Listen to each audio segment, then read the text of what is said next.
Kaikeyi was the favorite queen of King Dashrath. She was delicate, charming, and as beautiful as an apsara.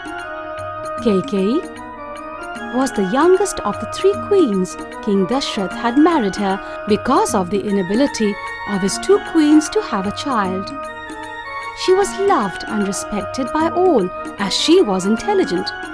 She was kind-hearted but got upset and angry very quickly. Kaikeyi was also not able to have a child. Because of this, King Dashrath performed a yagya to beget a son. Kaushalya, the eldest queen, got the largest, and Kaikeyi got the least share of kheer given by the holy fire. Kaikeyi felt jealous because Sumitra, the second queen, also got the kheer twice, while she, Kaikeyi, got the least share of the kheer, but she was happy with the thought of having a son. In due course, Kaushalya gave birth to Ram, Kaikeyi to Bharat, and Sumitra to Lakshman and Shatrughan. As time passed, King Dashrath grew old and his 4 sons became young men. He decided to make Ram the king and retire to the forest. Everybody was happy with his decision. One morning, King Dashrath had a bad dream, and astrologers were summoned. They said that the coming time would be bad. Because of this, King Dashrath began the preparation for Ram's coronation ceremony for the next day. But King Dashrath feared that something bad was going to happen. Manthara was Kaikeyi's most trusted maid. She was her distant relative and much older to her. She was the well-wisher of Kaikeyi, and Kaikeyi was happy to hear the news of Ram's coronation. But Manthara poisoned Kaikeyi's mind against Ram. "You are so simple and innocent. Why don't you realize that when Ram becomes king, you and Bharat will become his slaves?" Kaikeyi replied, "Manthara, it is not right to doubt Ram's honor and integrity.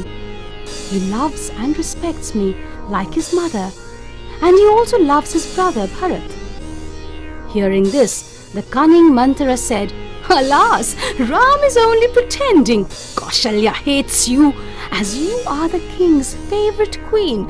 When her son becomes the king, she will take revenge on you. Anyway, instead of Ram, Bharat should be crowned the king of Ayodhya." Hearing this, Kaikeyi's heart filled with jealousy, as every mother always likes to see her son do well. So she wanted her son Bharat to be king.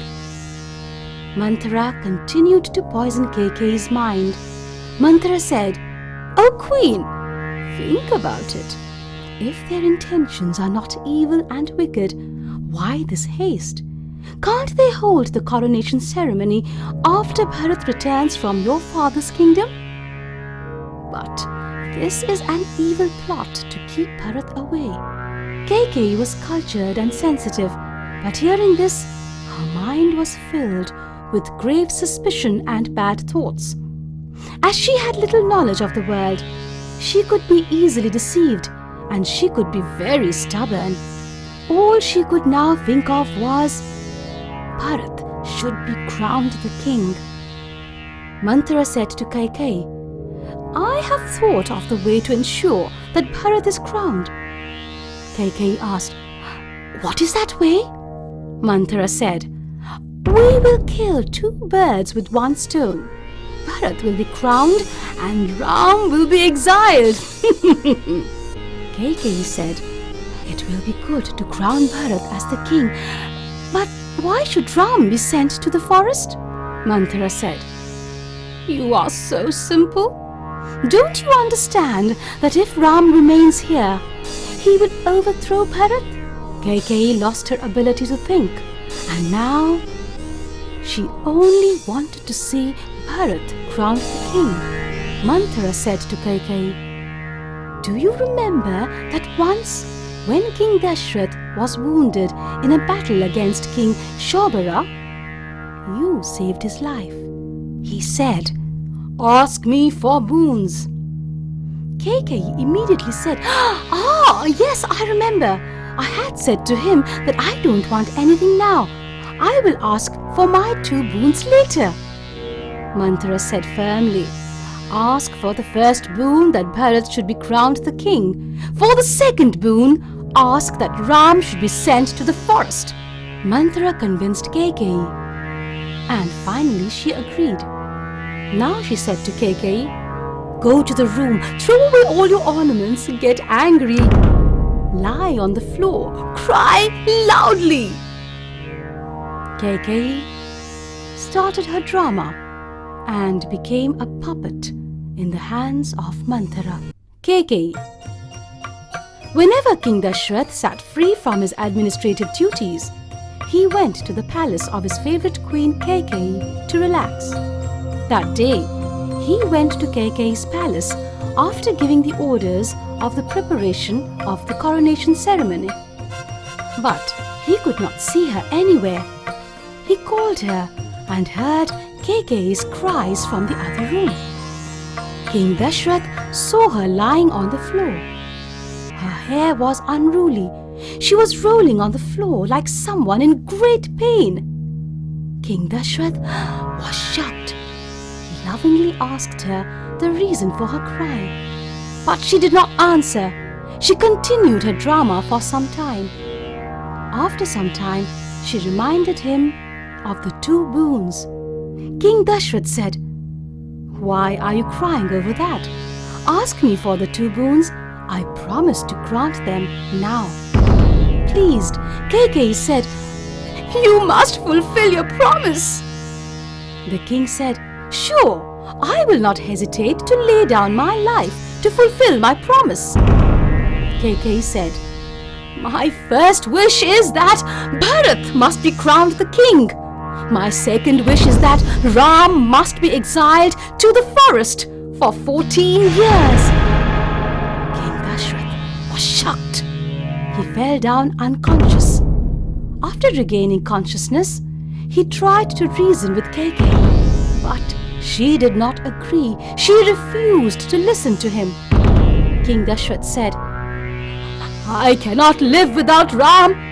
My death is near." So saying, he again fell down unconscious. His condition became so pitiable that he often lost his consciousness. But Keikei did not agree. At the same time, Vasundhara sent a message.